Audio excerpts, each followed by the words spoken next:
I got a quick video here. I had an old guy tell me years ago how to keep my battery cables from corroding, and obviously this one has no corrosion.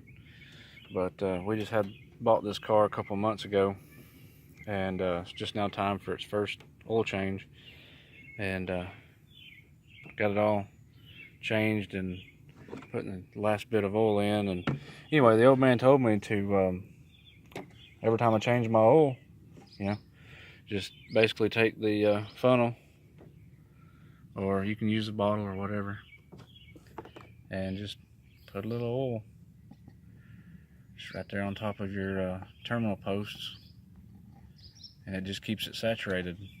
And